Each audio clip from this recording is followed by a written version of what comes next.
Hey, it's Soul, and today I'm going to present a very loose concept of what World of Warcraft's next class out of Shadowlands could be if it was going to be an actual thing. By the end, you probably won't like this, and that's totally okay. Now, I've talked about this already, shortly after BlizzCon 2019, where I made up a backstory to describe just how a Necromancer-like class in the World of Warcraft could work after Shadowlands. And today we're back with a different approach, and thanks to what we know about the Shadowlands now, we can get specific enough to talk about how the class can possibly work. Word of warning though, I'm not going to get all in depth like, oh, hey guys, here's like all the abilities and how the rotation is going to work. Those are details that most of you are not going to be interested in because, well, you might not get much further than, does this even make any sense? So let's have fun today, relax, and I guess be horrified. I present this class who has no name, but the best description I have for it sums up to a Master of Death. So that's how I'm going to refer to it in this little presentation. The Master of Death is, kind of like Death Knights and Demon Hunters before it, a bona fide hero class. It's introduced after the Shadowlands is over, so in theory, it would be introduced in like patch 10.0 as a pre-order bonus for the next WoW expansion, Go Capitalism. It's going to start at a high level, go through a lore-heavy intro, and then descend upon Azeroth at level 60. Any race can be this class, including all future races, thanks to the class backstory, which I'll give you in a little bit. The armor and weapon types don't really matter, thanks mostly to personal loot, but for the sake of balance, I'll suggest that this class use mail or cloth armor, even. This class is born out of the Shadowlands, and so we'll have 4 specializations based on the 4 covenants. For the sake of easy reference and my own lack of imagination, I'll just name each spec after a covenant, and from these strong themes, we'll build the foundation. The Kyrian spec is melee DPS. The Necrolord spec is a tank. The Night Fae is, well, it's very predictably a healer specialization, while the Venthyr is a caster spec. So let's talk lore really quick, because the premise behind this class is pretty darn simple. They recently died, with a backstory that's as simple as being someone who, while taking a ride towards the afterlife, feels like their time came too soon and that there's so much more to be done for this world that they adore. That's why the Master of Death can be from any race. The Arbiter, they just plucked them, or you, from this ever-flowing river of souls and decided that you will be chosen to be one of her champions, one of many that she's sending all throughout the Great Dark Beyond, because all of existence is under threat by whatever the heck Blizzard decided to keep throwing at us. Easy. Our class is then groomed, sent to each of the covenants to go through one training montage after another, and then off we go to the capital city of one of the factions based on the race that we chose. It's pretty simple. There are details to iron out, of course, like who will be the Arbiter by the end of Shadowlands? Will there be one at all? Will it be Sylvanas, or maybe a dog with a sandwich for a head? I don't know. But let's not worry about that. As a so-called Master of Death, you're going to have your share of base abilities and powers. A few things that I'm going to focus on here. Their primary resource is, well, you kind of guessed it, anima.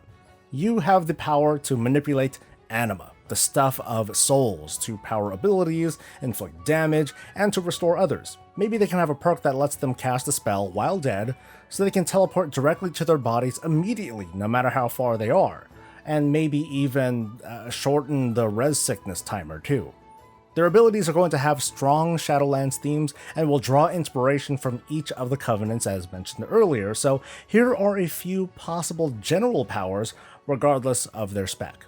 Let's give them some sort of anima strike, a short-range ghost blade of sorts that deals damage and steals the target's anima, which will restore a small amount of health and their anima resource, or mana, whatever, if you're a healing spec.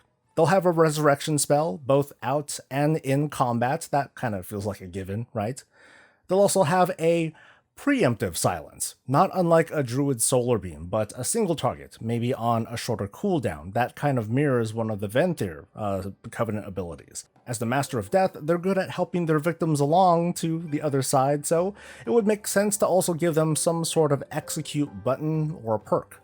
Healing or restoration abilities are going to have some obvious Night Fae and Ardenweald visual themes, including maybe calling upon the power of the wild gods, the Loa, or, other residents of Ardenweald. So that's the less exciting stuff, less exciting than this poof here on the side here, but what would each of these specs bring to the table that makes them fun? Again, I gotta stress that this video is less about balance and more about concept, fun before function, and all of that. So we'll pick up where we left off with the Night Fae, the healer specialization. They're going to have direct healing spells that we're familiar with, of course, but I think it would be cool if they also focused on the transfer of anima or life force to restore their allies. So for example, they can apply a debuff to a target, maybe just one target or perhaps a few targets at a time, and damage will tick every few seconds, which will translate to a random heal on a nearby injured ally. Like, not a smart heal, but not a completely random one either. But the caster can also cast another channel, another ability on an ally, and it'll redirect those random heals onto them. That'd be kind of cool.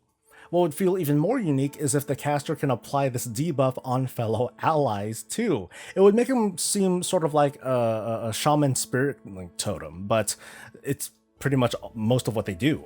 Other spells can be on short cooldowns, like the summoning of the wild gods or Loa to heal, buff allies, mitigate damage, and maybe some crowd control. So the idea is that this Night Fae spec is one part direct healing, one part life transfer or whatever, one part summoner. On the whole subject of life transfer, I just want to throw this thought out there. This kind of just came to mind. What if in the middle of combat, someone were to go down, right? And instead of a battle res, the Master of Death can transfer another player's life to bring their other ally back. I mean, it'd be hilarious. Just roll with me here, okay? So say the Master of Death would cast this ability on a living player, like the one that's going to be the quote sacrifice. And then that player would need to right click on the dead player. They need to go up to that dead player, right click them to bring them back, and then they die and the other person comes back, of course. This totally wouldn't work, of course, and it would be even worse if the caster could just trade one life for another without any prompt or approval from the sacrifice target. It would be like the most troll ability ever, but it sounds like it would be hella funny in a raid. Like, ooh, the glass cannon died, so trade the low DPS for that person and bring them back. That would really improve relationships. But I carried on with that one a little bit too much, so let's move on. Let's touch on the caster DPS now, the Venthyr spec, which is already pretty exciting because, hey, it's been a while since we've seen a new range specialization, right? It's been like 15 years. So what would a caster offer that isn't a warlock or a mage of all of their different flavors or specs, or a shadow priest? What a Venthyr spec would bring probably wouldn't feel so different on a spreadsheet as much as it would just feel different in the hands of players. Again, fun before function. I can imagine a sort of mid-range caster, where they would want to be within 20 yards of the target rather than the max range of 40 yards for most casters.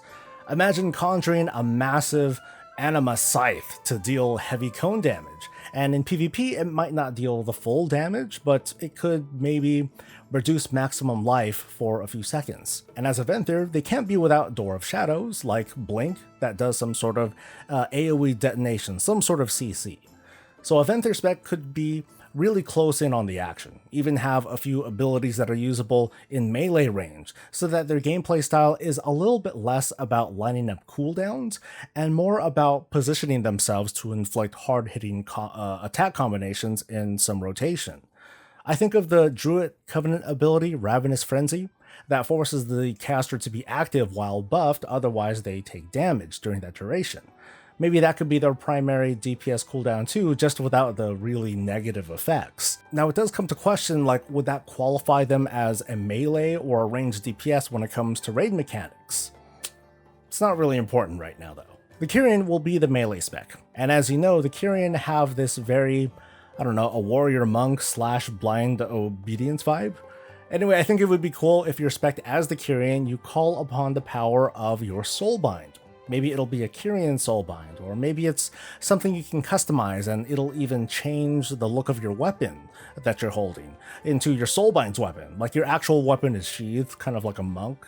And that might be a bad idea, but I just wanted to bring that up. I want to see a kind of theme where your soulbind is fighting alongside you, but not as a pet, because that would sort of limit the design. So maybe it'll look more like a spell effect, like when you press a signature button to unleash a very powerful blow upon your enemy, the visual effect will have your soulbind appear briefly to add to your attack. Outside of that, your soulbind will still replicate many of your abilities, as if you have built-in multi-strike in all your attacks. A DPS cooldown could be for your soulbind to fully materialize as if it were a pet, or to have a large afterimage of it appear on you, like a spectral armor, or like the Guardian of Ancient Kings come to mind too.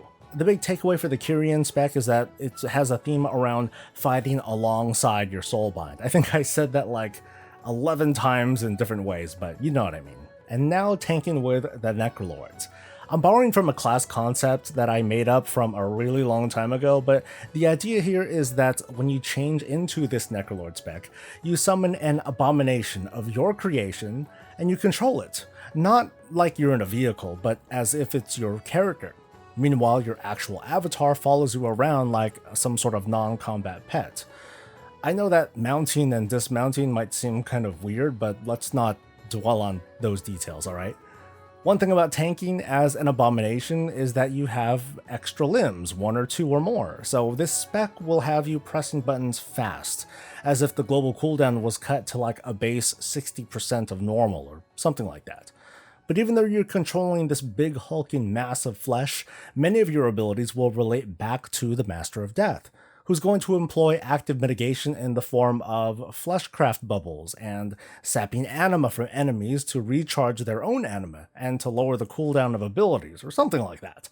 The abomination can whip out a giant honking metal shield as a defensive cooldown and employ one of several different attachments on its body to deal AoE poison damage, or stuns, or crowd control, or haste increases, and maybe even throw chunks of its own body to protect faraway party members from damage. You know, really attractive stuff. So I know that I didn't get into talents or anything, but I think that this is sufficient to at least put a few thoughts in your head what a class built from the Shadowlands storyline could possibly be like, and it hopefully puts to rest any thoughts of making a regular old Necromancer class, which at this point feels really basic.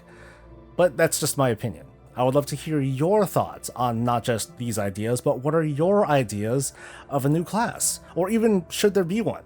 Make use of that comment box below, and don't forget to like this video if it was even slightly entertaining. Subscribe for more of this and all things Warcraft, and we will see you later. Until then, stay safe, stay healthy, and stay breezy.